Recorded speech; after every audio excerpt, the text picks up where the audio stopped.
তো hello guys, welcome back to my YouTube channel. তো আমরা চললাম হচ্ছে আমার ননদের শ্বশুর মারা গেছে, তোমাদের তো আগেই বলেছিলাম একদিন। তো সেখানে আজকে হচ্ছে বাসি শ্রাদ্ধ। তো বাসি শ্রাদ্ধে নেমন্ত্রণ সবার ছিল, তা আজকে আমরা একটু সকাল সকাল সবাই মিলে পৌঁছে গেলাম সেখানে।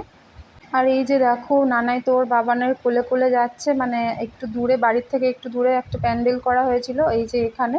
তো এলাম, আর গরমের কথা আর কি বলবো, এত বেশি গরম ছিল। নানাইয়ের তো, আমার তো নানাইকে নিয়ে টেনশন হচ্ছিল, ও তো প্রচুর ঘাম ছিল। আর আমরা এই খাবার জায়গায় বসে পড়লাম এখানে, নানাইয়ের বাবা আর নানাই, আমি আর আমার পিসি শাশুড়ি মা একসাথে এখানে খেতে বসেছিলাম।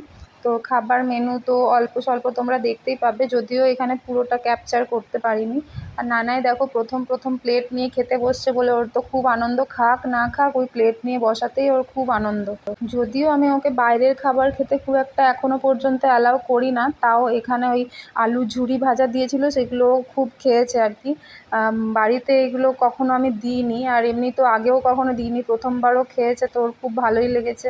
আর আমাদেরকে তো এখানে রাধাবল্লভী ভাত, ডাল, পনির, পোস্ত, মাটন সবই ছিল, বাট বৃহস্পতিবার ছিল বলে আমি সেই দিনকে মাটনটা নিইনি।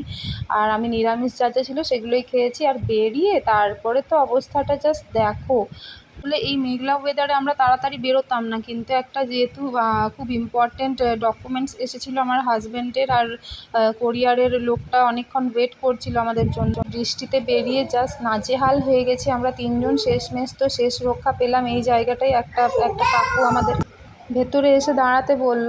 তো সেখানে গিয়েই আমরা একটুখানি নিজেদেরকে রক্ষা করতে পারলাম বৃষ্টির থেকে আর কি। তো বাইরে তো অঝোর বৃষ্টি, আর সেই রকম বিদ্যুৎ চমকানি, আর সেই রকম হাওয়া দিচ্ছিল, পুরো ঝোড়ো হাওয়া। মানে এমনি তো যেগুলো চালা টাইপের যেগুলো থাকে, সেখানে দাঁড়িয়ে তো এই বৃষ্টির থেকে রক্ষা পাওয়া জাস্ট ইম্পসিবল ছিল। তাই আমরা এখানে ঢুকে অনেকটা শান্তি